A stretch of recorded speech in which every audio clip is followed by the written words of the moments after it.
Muy buenas amigos del Instituto Juan de Mariana, ¿cómo estáis? Seguimos con las entrevistas, soy Ignasi, un placer que estéis aquí. Espero que, bueno, ya estoy viendo que mi invitado se está tomando un café y es una muy buena idea porque en estas entrevistas intentamos tener un tono más relajado, hablar un poco de todo y de nada y sobre todo aprender. Y hoy aprenderemos de la mano del analista financiero y también uno de los casi te diría cofundadores del Juan de Mariana. Él es miembro desde el 2007, ha llovido bastante. Tenemos con nosotros a Luis Torras. Luis, ¿cómo estás?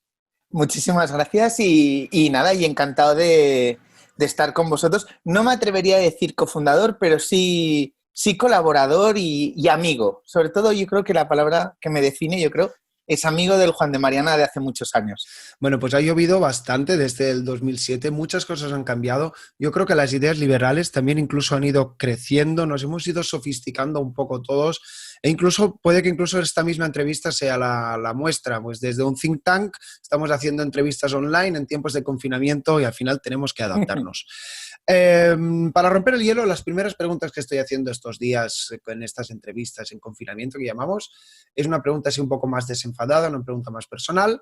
Y en este caso llevamos más de 2 meses cerrados en nuestras casas, veo muchos libros ahí detrás.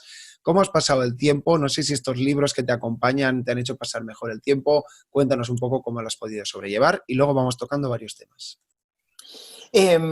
Pues la verdad es que para mí, curiosamente, han sido días ahora ya un poco más tranquilos, pero he de reconocer que los primeros 40 días de confinamiento, debido a la naturaleza de mi profesión, que tú lo has dicho muy bien, de analista financiero, y por la hiperactividad de los mercados de estos días, pues la verdad es que los primeros 40 días más bien leí poquísimo, Mm. bastante absorbido por el trabajo y sin tiempo para nada. Además, no sé si os habrá pasado a vosotros, pero esto del confinamiento y del teleworking, al final, es la hiperproductividad. Es productividad estajanovista. Uno no se levanta a la silla y va concatenando cosas oye, se te han hecho las 10 de la noche, igual te has pasado aquí 12 horas sentado.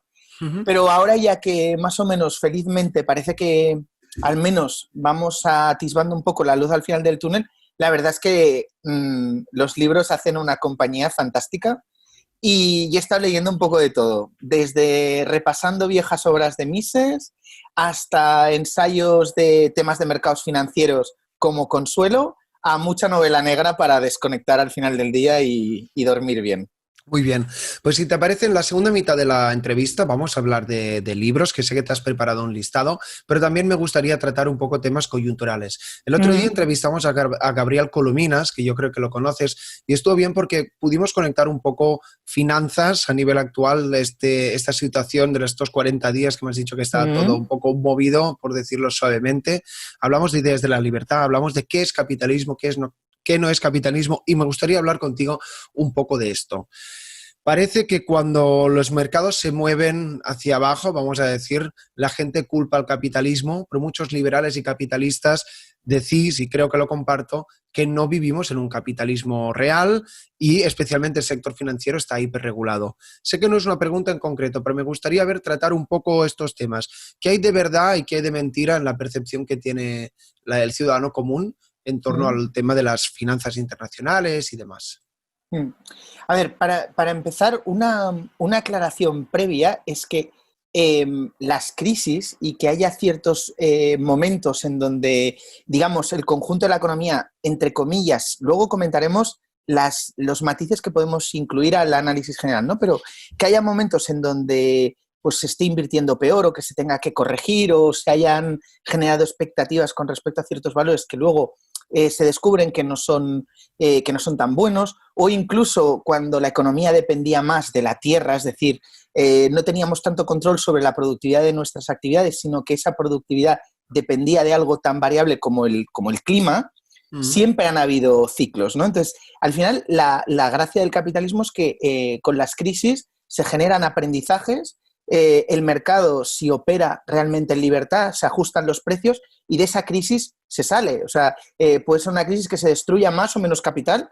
Lo sabemos por la teoría del crédito y el dinero de Mises. Si en la etapa previa ha habido una expansión de crédito y eso ha conducido a malas inversiones que se tienen que depurar, pero al final el capitalismo te permite superar unas crisis, ¿no? Hay una frase, un aforismo, ¿no?, que dice, el capitalismo tiene muchas crisis y el socialismo real solo tuvo una, ¿no?, que es, estás en depresión constante hasta que el sistema colapsa por su propia naturaleza, por su propio diseño, por su imposibilidad de operar, ¿no?, por su imposibilidad científica de operar, ¿no? Entonces, esto es un poco el marco general. ¿En qué sistema estamos operando, no? Que es muy buena pregunta porque al final estamos en una especie de sistema híbrido. Claro. El grueso de las constituciones de los países de Occidente, prácticamente todos, definen sus modelos económicos como economías sociales de mercado, ¿vale? Que es una denominación que nace tras la Segunda Guerra Mundial y que busca acomodar y hacer una media entre lo que era un sistema más socialista, una socialdemocracia, con un sistema capitalista perfecto que pudiéramos imaginarnos en una sociedad victoriana del siglo XVIII, ¿no? En la práctica, ¿en qué se traduce eso? En la práctica se traduce en que al final sabemos que la esfera del Estado es como el oxígeno o cualquier gas, ¿no?, que tiende a expandirse allá donde puede, ¿no? Entonces, en los momentos de crisis, ya desde hace bastante tiempo, los momentos de crisis son, por desgracia, propicios para que la gente bajemos las defensas y ante una situación de cierta vulnerabilidad con respecto a lo que es la seguridad, el poder trabajar, el poder acceder a un lugar de trabajo nos permita generar unas rentas, etcétera, uno es muy fácilmente, pues, sacrifica libertad y hemos ido tirando, en este caso, que podemos ir hilvanando la cuestión, ¿no? Pero el tema es que ya desde hace, yo te diría que desde Bretton Woods y sobre todo desde 1971, que cada vez que tenemos una crisis, es decir, cada vez que tenemos que depurar malas inversiones, liquidar ciertos bienes de capital que no nos sirven y sustituirlos por otros bienes de capital que nos han de seguir permitiendo generar una productividad creciente y que las sociedades vayan acumulando así ahorro y generando prosperidad, vamos cargándonos como si subiéramos una montaña. Perdona, la famosa patada adelante que dicen, ¿no? Exactamente, ¿no? De cada vez, o es como si a ti y a mí nos hacen limpiar la casa y decimos, bueno, vamos a poner el polvo bajo las alfombras. Va a llegar un momento que la alfombra no va a poder contener tanto polvo y cuando te salga de la alfombra verás que la casa está súper sucia, ¿no? Y te vendrá de golpe, igual que las avalanchas. Tú vas acumulando nieve, en este caso vamos acumulando deuda que es la derivada de este gasto que intentamos no pagar, lo pasamos a crédito fácil, pero esos créditos acaban generando unas deudas que se han de pagar vía impuestos o vía inflación, lo cual también la inflación es como cualquier droga, genera dependencia a la economía, ¿no? Entonces, cada vez una parte más creciente de la economía depende de que haya una laxitud monetaria, de que haya crédito fácil. Con ese crédito fácil incentiva a que haya mucha deuda y poco ahorro y no salimos de este círculo vicioso. Y me temo que con la crisis del COVID, que es una crisis que no tiene nada que ver con la crisis de 2008, por ejemplo, y que de hecho no tiene que ver prácticamente con ninguna de las grandes crisis que veníamos experimentando, porque es una crisis netamente de consumo, ¿vale? O sea, es una crisis que de repente por un tema vírico para el que no se tiene vacuna, prácticamente el consumo se desploma. Pues me temo que debido a una crisis estructural intelectual y de valores que ya comentamos la última vez que hablamos y que podemos desarrollar un poco más, yo creo que la sociedad no tiene los anticuerpos necesarios para repeler el virus del socialismo, que es hoy, me temo, lo que realmente nos puede dañar. O sea, yo estoy más preocupado ahora, y no sé lo que debisteis hablar con Gabriel, que además de buen amigo, somos compañeros de trinchera, pero puede ser más doloso la iatrogenia de las políticas que se puedan implementar por estar abrazados a malas ideas, que no el daño por el coronavirus, que vemos que, oye, al final son cosas y es un virus que afecta a la salud de las personas, pero no al capital productivo instalado, con lo cual las patologías estructurales que tenían las economías antes y después del virus no se van a ver alteradas, ¿no? Claro. Las fábricas, las máquinas, el conocimiento no se altera por el COVID. El COVID nos afecta a la salud, pero no lo que sabemos o lo que producimos. Ujú. Entonces, ahí lo que me preocupa es, diría que las ideas en el magma inferior que están aflorando toda una serie de políticas que van de nuevo contra la libertad de mercado, la propiedad, etcétera. Seguimos analizando, bueno, muy interesante, has tocado varios puntos, estas malas ideas o estas malas instituciones, y aparte me encantan esta especie de disonancia cognitiva porque a veces podemos hablar de ciertos temas y tanto liberales como anticapitalistas tienen opiniones contrapuestas sobre ciertas instituciones. En este caso, me gustaría que habláramos sobre el Fondo Monetario Internacional o Ujú, el Banco Central Europeo o la Reserva ujú. Federal o los bancos centrales en general. Tú hablas con un anticapitalista y te dirán, ves, es que todo lo que hace el capitalismo no funciona. Y tú hablarás con un liberal y te dirán, no, no, es que estas instituciones no son realmente capitalistas. O bueno, esto se Ujú. podría matizar, pero creo que me entiendes. Totalmente, Hablemos de ¿no? estas ¿No? instituciones. ¿Son liberales? ¿No son Mm. liberales? ¿No son beneficiosas para nuestras sociedades y la prosperidad en general? A ver, planteas un tema, un tema clave que además yo creo, por centrar, la más importante de todas las que hemos mencionado, la más influyente ahora es el Banco Central Europeo y la Reserva Federal.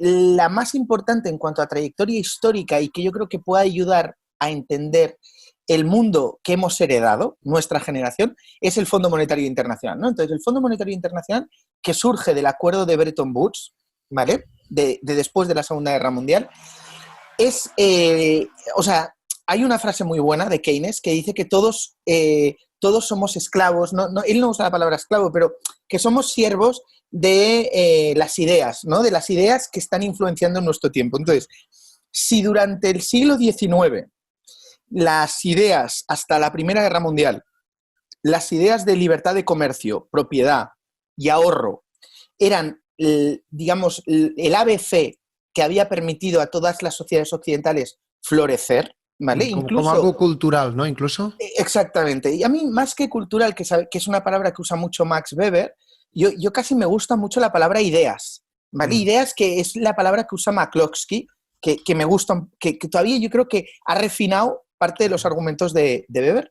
Esto eran ideas herederas de la revolución liberal y de la ilustración inglesa, y también en parte un acervo intelectual que surge de Salamanca y de toda una tradición de pensamiento que los que seguramente pues estamos próximos al Juan de Mariana conocemos bien. Todo eso se rompe con las dos guerras mundiales. Cuando Stefan Zweig eh, escribe El mundo de ayer, él hace una descripción del mundo de ayer desde el punto de vista literario, cultural, afectivo y demás. Y deja a veces fuera de plano el ámbito económico y financiero, pero el ámbito económico y financiero también se rompe. Ahí hay una Ujú. fractura muy importante y a partir de entonces, en el periodo de entreguerras, se empieza a...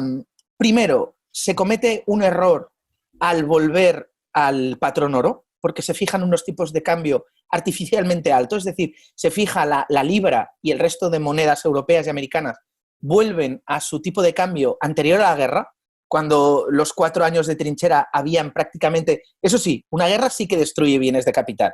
Entonces, Claro. muchos países así que habían perdido productividad, con lo cual se destruye una de las primeras instituciones, que era la estabilidad monetaria, porque se le echa la culpa de las crisis al patrón oro, cuando lo que, digamos, no era una culpa del sistema, sino que era una culpa de política, ¿vale? Esta es la primera,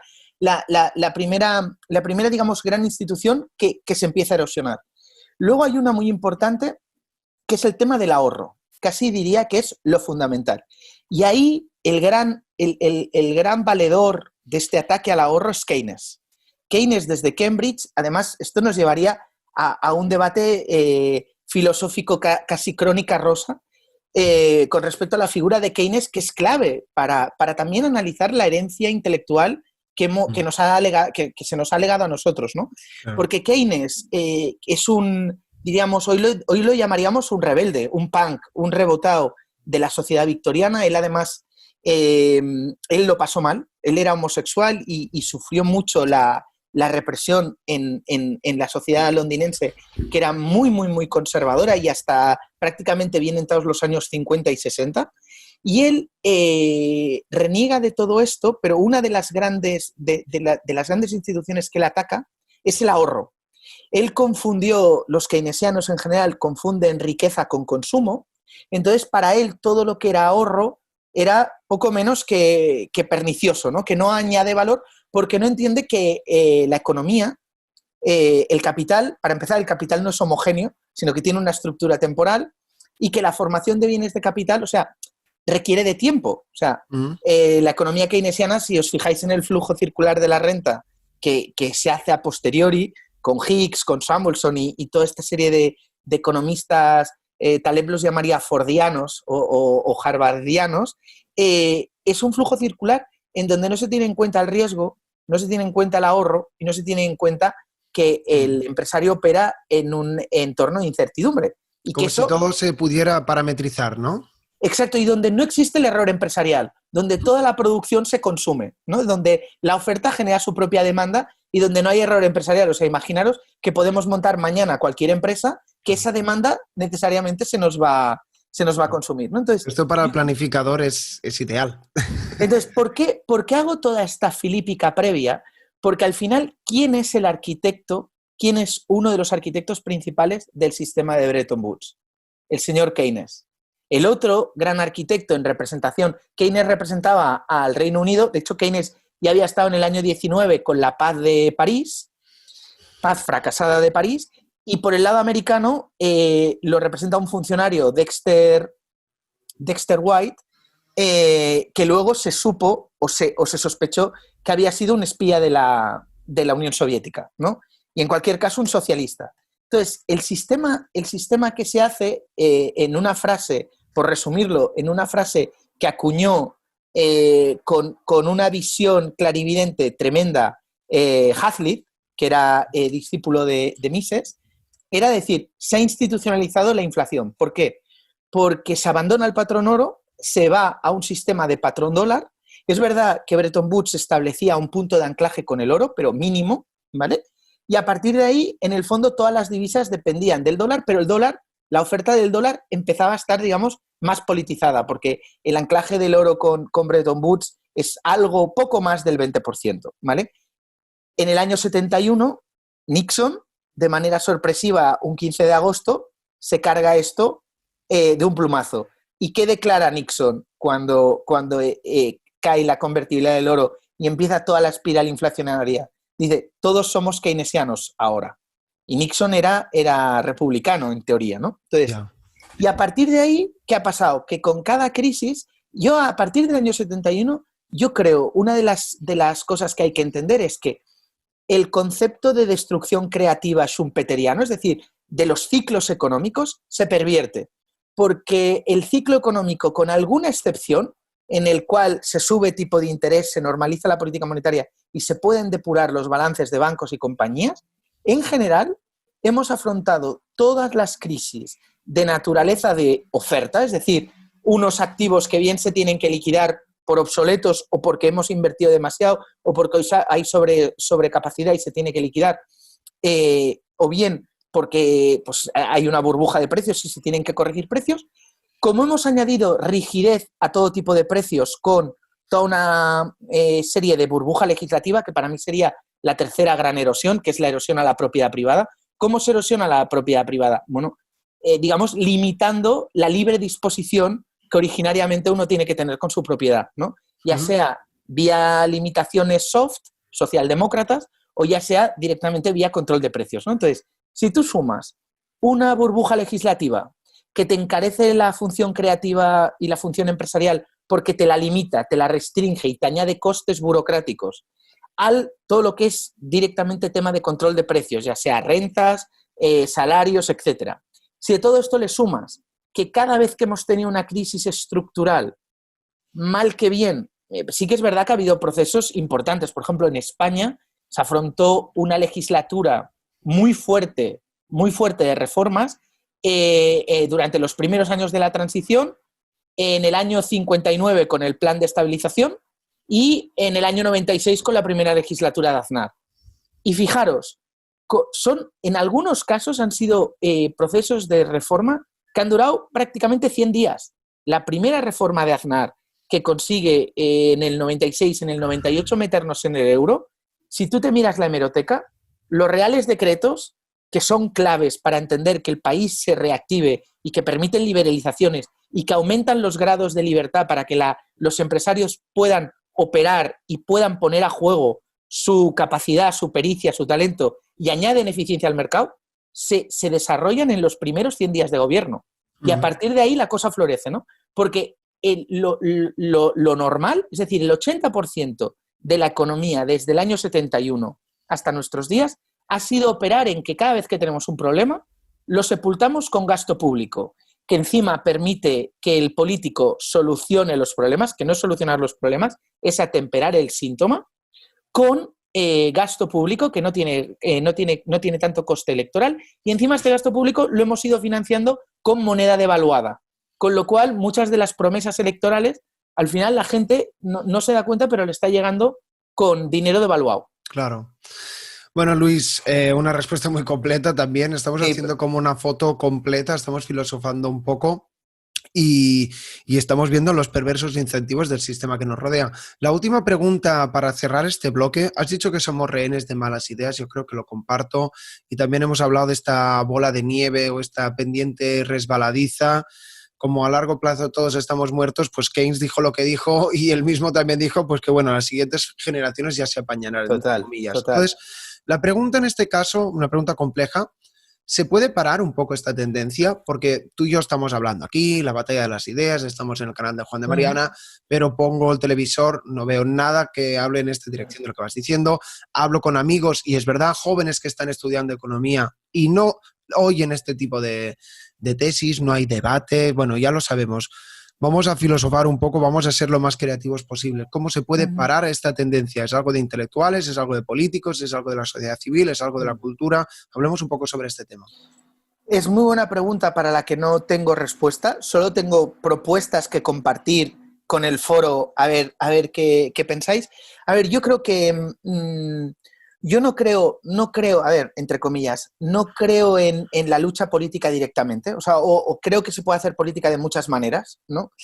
Yo creo que una de las cosas más perversas que juegan más a la contra del liberalismo es que cuando os hablaba de todo este tsunami keynesiano que nos afecta, una de las cosas para mí más perniciosas es que da la sensación de que se ha producido un divorcio entre lo que es el mundo de la economía y el mundo de lo social, entre comillas, cuando históricamente son dos caras de la misma moneda. O sea, hablar de economía es hablar de sociedad, hablar de economía es hablar de personas de carne y hueso, hablar de economía es hablar del bienestar de la gente, hablar de economía es luchar por una sociedad más equitativa, más meritocrática, más justa, donde funcione el ascensor social, donde los mejores estén en los mejores puestos porque nos benefician a todos. O sea, la propiedad privada, una de las ideas, yo creo, más difíciles de entender es que incluso para alguien, por ejemplo, me pongo a mí mismo de ejemplo, alguien como yo, que pueda tener un patrimonio X, pero mísero en comparación con el patrimonio de Amancio Ortega, a mí me interesa que el gobierno proteja la propiedad de Amancio Ortega, porque me beneficio de sus productos. Me beneficio de los proyectos que emprende. Él, si quiere ganar dinero, tiene que poner toda su capacidad organizativa y su capacidad de trabajo, que seguramente yo no tengo, a mi disposición. Esta es la magia de este sistema. Y yo creo que una de las grandes claves es que los liberales hemos de... Igual, hago autocrítica, aunque igual somos a veces demasiado duros con nosotros mismos, ¿no? Pero hemos de poner, o sea, hemos de enfatizar este tipo de mensajes. O sea, no somos liberales porque nos gusta el dinero o porque hagamos Gordon Gekko en Wall Street. No. Nos gusta la libertad normalmente porque queremos ver a nuestros semejantes libres. O sea, nos gusta la libertad, o sea, no nos gusta el ingreso mínimo vital, no porque no queramos que la gente que tiene menos no tenga, no, porque lo que queremos evitar es que esta gente al final tenga una vida pseudo-feudal, dependiente del Colau de turno, del Sánchez de turno o del rey de turno que esté aquí para darle la prebenda tal. No, les queremos libres, que puedan escoger, que tengan fuerza delante del Estado, no sean siervos y estén acobardados es que ¿qué clase de democracia es esta? Donde la gente está debilitada y entonces todo esto es disfuncional. Entonces nosotros yo creo que una de las cosas que hemos de enfatizar es que si creemos en la libertad, yo creo que la mejor manera de convencer a alguien de las ideas liberales es ejerciendo la libertad, es un tema de actitud y yo creo que ahí hay una esperanza. Luego creo que hay una esperanza también en la gente joven, que creo que ve que todo esto no funciona y luego yo creo que hay cosas, nos hemos de aferrar a temas intuitivos. Cuando uno ve que el balance de la economía española es un 100% de deuda sobre el PIB, oiga, y le dices, no, oiga, es que esto no tiene nada que ver con el liberalismo. El liberalismo es acumulación de capital. Entonces, todo este tipo de cuestiones yo creo que son intuitivas y hemos de saber hacerlas atractivas y luego yo creo mucho en la perversión. O sea, yo creo mucho, por ejemplo, en lo que pasó en los años 90, en donde Bill Clinton o Tony Blair, sin necesidad de hacerse liberales, uno con la bandera demócrata y el otro con la bandera laborista, dijeron, oye, no hay nada más social que cuadrar el presupuesto y no generar inflación que devalúe los salarios reales de la clase trabajadora. Esto lo entendió el señor Tony Blair y el señor Clinton, que luego en otras cosas nos salieron rana. Pero fijaros, a mí lo que me gusta, y es a lo que deberíamos aspirar, es decir, oye, ¿quién hay, por ejemplo, hoy en el Partido Socialista que podamos decir o convencer que tenga solvencia intelectual suficiente para entender, oiga, si es que los déficits infinitos no nos interesan, es que la inflación infinita no nos interesa, es que ahogar al capital no nos interesa, es que una fiscalidad lesiva contra el ahorro no nos interesa, o sea, que el Estado, con su política fiscal, Ignasi, al captarte dinero, si ese ejercicio de captación a ti te hace más frágil y te impide tener un mínimo colchón de protección, oiga, el estado del bienestar, en vez de proteger y de ser una red igualitaria de garantía de igualdad de oportunidades, fijaros qué perverso que debido a la burocracia estatal y a la falta de buenos incentivos y una serie de elementos, estamos haciendo que el estado del bienestar sea un elemento fragilizador. O sea, no únicamente es carísimo de mantener, sino que moralmente te debilita, estructuralmente te debilita, ¿no? Cuando teóricamente el cometido del estado del bienestar es garantizar seguridad, otorgar derechos y demás. Ha habido una gran perversión y además esta es reciente porque la socialdemocracia alemana, por ejemplo, es un error que no ha cometido. La gran diferencia entre los países del norte y los países del sur es que, oiga, Merkel puede ser socialista, pero yo como liberal, oye, estaré más de acuerdo o menos de acuerdo con Angela Merkel, pero me puedo entender. ¿Por qué? Porque Angela Merkel sabe que... Sí, Ignacio. No, termina y... No, pero te iba a entender, porque Angela Merkel entiende básicamente dos cosas. Uno, que el dinero no crece de los árboles, y dos, que los efectos inflacionarios tienen consecuencias en la economía real y sus consecuencias son más perniciosas que los posibles beneficios a muy corto plazo, que es básicamente comprar tiempo en un periodo de crisis. Porque ya sabéis que la deuda compra tiempo, pero no soluciona ningún problema. Totalmente. Bueno, la última pregunta ahora sí de este bloque, si quieres luego hablamos de algunos libros así rápidamente. Y lo has dicho al final y te la iba a hacer y aparte me gusta para que el espectador entienda, ¿no? Hablemos en concreto de qué es lo que han entendido, yo que sé, países como Nueva Zelanda o los países del norte o mencionabas Alemania o Canadá, países que tampoco no tienen por qué ser el paradigma liberal, pero que sí que parece que han tomado reformas en su momento y tanto la sociedad civil como la política, pues parece que lo entienden que esto es beneficioso y con los fallos que tiene el capitalismo, con las externalidades que hay, aún así parece que hay un apoyo cultural e institucional. ¿Qué es lo que están entendiendo? O incluso, para terminar, he estado leyendo últimamente sobre Portugal o sobre este tipo, la calle Pou en Uruguay, que tú lo escuchas y dices... parece que va en la buena dirección. Entonces, ¿qué han entendido? ¿Cómo es que toman esa tendencia?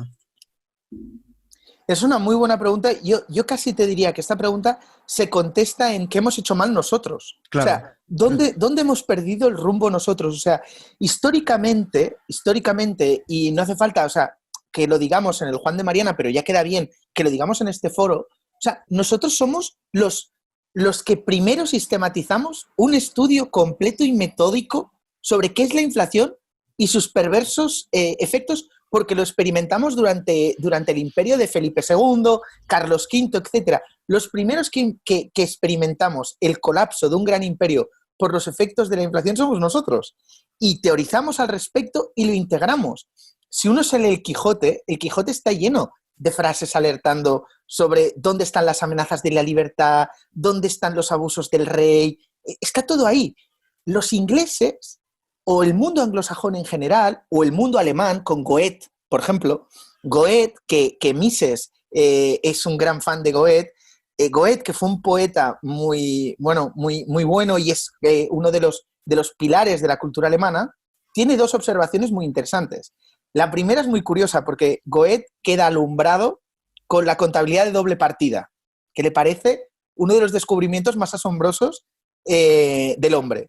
Y la otra es en Fausto, que advierte por boca de Mefistófeles sobre las consecuencias de querer pagar deudas con inflación. Entonces, el tema, o Hamlet, o Shakespeare. Los ingleses tienen a Shakespeare. Shakespeare, la obra shakespeariana, no hace falta irse al Mercader de Venecia. Polonio le dice a su hijo en Hamlet: ni prestes ni pidas prestado. Entonces, todo esto, toda esta parte del mundo anglosajón alemán, parece que hayan entendido que es importante el cumplimiento de las normas, que hay que ir con cuidado con la inflación, que hay que ir con cuidado con la deuda. En el caso alemán son muy exagerados, porque la palabra que denomina deuda tiene la misma raíz que la palabra que denomina la esclavitud. O sea, muy como en lógica romana. Para los romanos era lo mismo. La misma palabra que usaban los romanos para denominar a un esclavo era la que usaban para denominar a alguien que había tomado prestado. Para un poco lo que decías tú de los elementos culturales, ¿no? Entonces, aquí la excepción es países como Francia, como Italia, como España, que se empeñan en una dirección. Es que vamos solos. O sea, España con este camino, vamos solos. Grecia es un país que por población y extensión es irrelevante. Portugal, nuestros socios, como decías, la historia de Portugal es diferente porque Portugal, aparte de que yo creo que tiene una izquierda que no es la nuestra, ¿vale? Yo creo que hay dos elementos que culturalmente están haciendo mucho daño a España y yo no les había dado importancia hasta muy recientemente, con conversaciones con gente sabia, mayor que yo y que, aparte de mis lecturas, ¿no? Que es nuestra guerra civil y el periodo que vino después, ¿no? El periodo que vino después, en el que, siendo Franco un socialista en lo económico, aunque un socialista pragmático, o sea, es el primero que te pone la seguridad social, es el primero que tiene un ministerio de la vivienda y además fuerte. Franco, muchísima gente todavía hoy vive en viviendas de protección oficial que se hicieron en tiempos de Franco. Nuestra legislación laboral, ahora que está tan de moda con lo de la reforma y demás, nuestro atávico sistema laboral que no hemos conseguido reformar por el gran poder que tienen los sindicatos, mucho que no se corresponde con la representatividad que tienen, viene heredada de la legislación franquista. Todavía hoy, que se dice pronto, en 2020, gran parte de las instituciones laborales españolas, que son muy anacrónicas con respecto al conjunto de la Unión Europea, son herencia franquista, que fue muy proteccionista a la hora de proteger el empleo, ¿vale? Entonces, yo creo que todos estos elementos culturales ahora hay ciertas cosas estigmatizadas, aparte que el segundo elemento que tú, Ignasi, seguro que conocerás mejor, yo, aparte de Italia, que es otro desastre, yo no conozco un país que tenga los medios de comunicación como los que tiene España. Mira que Estados Unidos yo creo que ha sufrido un deterioro brutal. A mí me gusta ver cada semana la CNN desde siempre, desde que estoy en la universidad. Me gusta porque ver las noticias me hace imaginar que estoy allí y te oxigenas y ves cómo es un desastre cómo se informa, el poco respeto que se tiene a la verdad, cómo en vez de tener periodistas en la causa del periodismo, hay periodistas por la causa política, o el periodismo de la causa, que se dice. Entonces, todo eso te está distorsionando la opinión pública, aunque bueno, yo tampoco le doy demasiada importancia porque creo que la gente, en principio, si te comportas como adulto, pues uno debe tener criterio para saber cuándo de esto, ¿no? Cuando te la están colando. Uh-huh. Pero bueno, es una realidad que está ahí, ¿eh? Es una realidad que está ahí. Bueno, hemos tocado muchos temas, siempre me pasa contigo que vamos concatenando cosas, Joder, culpa mía que me enrollo. Porque te además vienes me dejaba arriba. una cosa, me había dejado una cosa A ver, muy va. importante, el tercer elemento. Okay. España, y en esto sí que creo que también es anomalía, porque creo que esto no lo tienen ni en Italia, que es el odio al empresario. La envidia y el odio al empresario o lo poco visual que es en la sociedad. O sea, pongo una anécdota, ¿vale, Ignasi? Muy rápida, y me la disculpas, pero los semáforos de la vanguardia, ¿vale? Los semáforos de la vanguardia. El otro día me escuchaba un podcast de Bill Ackman, del inversor, y ponía como ejemplo, como una de las personas más admirables del siglo XXI, a Elon Musk, que ya lleva 3 grandes proyectos. Lo de PayPal, lo de Tesla y ahora lo de SpaceX. Pues bien, el único momento en el que ha salido un empresario en los semáforos de la vanguardia fue porque en una presentación de Elon Musk de un día en donde se rompió el cristal de un Tesla, ¿a quién le sacaron el semáforo rojo? A Elon Musk. Nunca le han sacado un semáforo verde de los muchos empleos que ha creado, la riqueza que ha generado para sus accionistas, nada. Le sacan un semáforo negro, ahí rojo, porque un día en una presentación del Tesla se rompe el cristal. Sí. Esto es anecdótico, pero es ilustrativo del poco respeto, el poco valor, la poca visibilidad en los colegios, en las universidades, en la sociedad en general, en los medios de comunicación, que se le da a la función empresarial y al empresario, que oye, eres Amancio Ortega, pero Ignasi, también eres tú. También soy yo ejerciendo a veces de freelance como consultor financiero. O sea, todos somos empresarios de nuestra propia vida.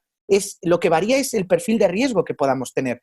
Pero la forma jurídica da igual que tengas una sociedad constituida o no. Todos somos empresarios de nuestra propia vida. Y hay odio atávico a aquellos que asumen mucho riesgo y les va bien. Porque nos olvidamos de los que asumen mucho riesgo y les va mal. Que claro, esos no salen. Pero bueno, y me callo. Bueno, yo si me permites, yo creo que también para cambiar esta tendencia un poco de lo que venimos hablando, pues también las personas con las que estás alineada, pues te puedes y debes organizar y nunca ha sido más fácil que ahora. Estamos montando aquí una charla utilizando una plataforma que te he mandado el link por el WhatsApp y ahora lo publicamos en YouTube y a mucha gente le puede dar el clic, entonces tiene mi contacto y yo te lo puedo pasar a ti. Al final tenemos que crear redes virtuosos porque no creo que ni los políticos, ni los medios de comunicación ni demás nos vayan a ayudar. Pero dices cambiamos una palabra clave, ¿eh? Dices una palabra clave, redes. Hay que saber gestionar redes. En el siglo XXI, uno de los skills que se deberían incluir en el currículo académico básico de todo el que acabe la ESO es dominar la teoría de redes y ver cómo puedes utilizar las redes positivamente para crear valor y riqueza. Bueno, pues aquí estamos creando redes. Vamos a darle un giro final a la charla, que si no también es un poco densa. Bueno, podemos ver detrás tuyo, tienes muchísimos libros. Háblanos de tus últimas lecturas y si quieres comentamos un poco qué es lo que te ha sorprendido y un poco con qué alimentas tu mente últimamente. Mira, justo hacía mucho tiempo que mal por mi parte, pero que no me asomaba a la página web de Unión Editorial. Y la verdad es que aprovechando San Jordi me compré hiper recomendable Marxismo desenmascarado, que es lo último que han sacado de Mises. Una delicia. Es unas conferencias que dio Mises, si no recuerdo mal, en el año 52 en San Francisco, y es alucinante cómo describe muchas de las patologías que han llegado a nuestros días, pero de manera clavada. Y además cubre 2 temas que hemos tratado en esta charla de manera tangencial. Todo el tema cultural, explica muy bien por qué las ideas marxistas tienen tan calado, porque son intuitivas, porque te encasillan, porque tienen este relato de buenos y malos, que es muy fácil de vender, ¿no? Muy heroico, ¿no? El trabajador contra... Es la historia de David y Goliat, ¿no? El trabajador pobre indefenso que tiene que luchar contra un gigante. Entonces, es muy fácil, es marketing puro. Y luego también las últimas conferencias que da son impresionantes para entender qué son los bienes de capital, qué es el capital, que no es lo mismo, y cómo juega la función empresarial con el tipo de interés y el dinero.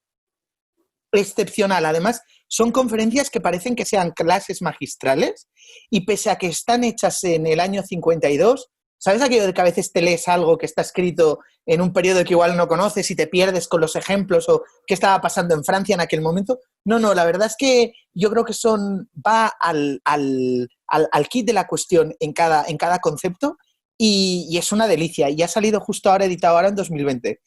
Y también me he aprovechado para leer un libro que estuve compartiendo que me pareció muy ilustrativo porque en este momento en el que surge ante la situación de ver que alguien tiene un salario que no le permite ganarse la vida o igual no tiene salario, surge la tentación del regulador que no tiene ni imaginación, ni talento, ni sabe asumir riesgos, ni crear empresas, lo único que puede hacer, ¿cuál es su arma? El Real Decreto, ¿no? El BOE. Entonces, se va ahí al Consejo de Ministros un viernes, aprueba un Real Decreto como si escribiendo letras en un papel negro sobre blanco se pudieran solucionar.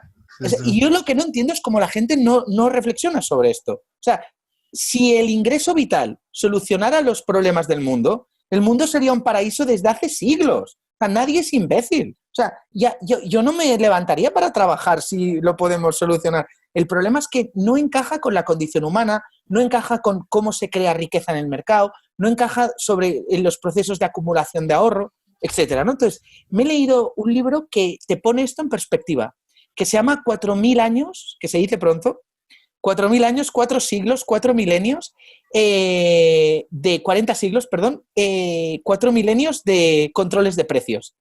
Y es un libro fabuloso. Ahora no sé los autores, pero es de edición reciente y te explica, por ejemplo, por ponerlo en perspectiva, que ya el faraón egipcio o los emperadores romanos ya tuvieron esta tentación. ¿Y qué hay detrás del control de precios? El control de las personas. Claro. Y el control de la producción.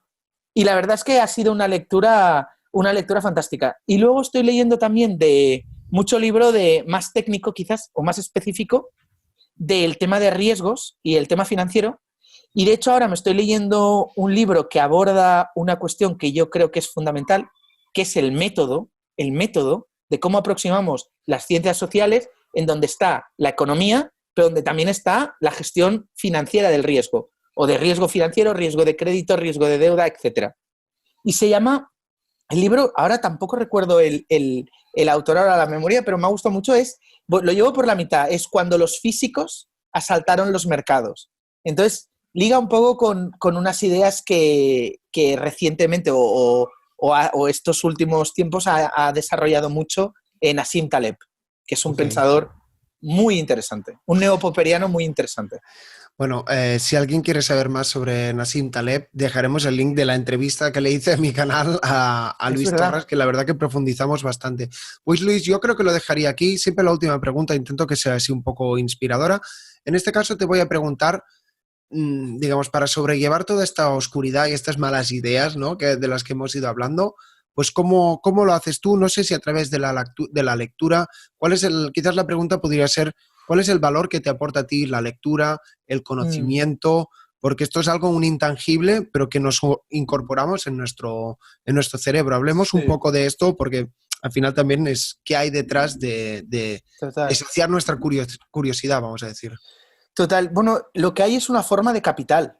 O sea, un libro lo hemos de ver como sabiduría acumulada. Entonces, contra más aguante el paso del tiempo, más garantías tenemos de que aquella sabiduría ha sido útil en la práctica, ¿no? Yo, por ejemplo, otra lectura que no he comentado, pero aquí me desnudo y igual parece un poco raro, pero la verdad es que es una lectura que me ha encantado y que hago de vez en cuando, que es, hay 2 libros de la Biblia. Bueno, la Biblia, la verdad es que es un libro que hay que leer, pero hay 2 libros que a mí me gustan mucho, aparte de que los evangelios tienen parábolas que están muy bien. A mí, por ejemplo, la parábola de las vírgenes prudentes para la gestión de la liquidez es brutal, o la parábola de los talentos para la gestión del riesgo es brutal. Pero hay 2 libros, que es Proverbios y el Eclesiastés, que se atribuyen al rey David, bueno, están escritos por el rey David, y que es un manual de buena vida. O sea, es como... Y son libros que tienen 4 siglos y que, bueno, generación tras generación siguen mostrando que son útiles, ¿no? El Meditaciones de Marco Aurelio, las cartas a Lucio de Séneca. Yo, por ejemplo, a mí me gusta mucho también leer biografías, ¿no? Porque las biografías o las memorias si están bien escritas, Claro. por ejemplo, la autobiografía de Benjamin Franklin, que es muy divertida, o te permite aprender de los errores de otras personas y, digamos, al final el interés compuesto no solo funciona en el dinero, también funciona en otras cosas, ¿no? Y al final desarrollar buenos hábitos, agarrarse a buenas ideas, incluso el trabajar, el tratar de ser buena persona, es un aprendizaje continuo. Y en ese aprendizaje continuo, los libros, bueno, yo creo que son un perfecto socio y aliado. Bueno, tú dijiste que era como viajar, ¿no? Es un buen Pa- paralelismo. para mí es lo mismo. En un buen libro, yo me acuerdo, hay una frase muy bonita de Eduardo Mendoza, que sabéis que es el último premio Cervantes, decía por ejemplo, de uno de sus libros favoritos, que es Ana Karenina o Guerra y Paz, decía que son libros tan bien escritos que uno podía vivir dentro del libro. O sea, no necesitas nada más. Cuando tú coges un buen libro, te puedes olvidar de lo demás, no te faltará de nada. ¿Por qué? Porque tienes la vida misma ahí concentrada, ¿no? Entonces, yo creo que es como una droga sin su efecto, sin su efecto nocivo, ¿no? Ya. Sin efectos contraproducentes, que te hace exponencial, te permite vivir varias vidas a la vez.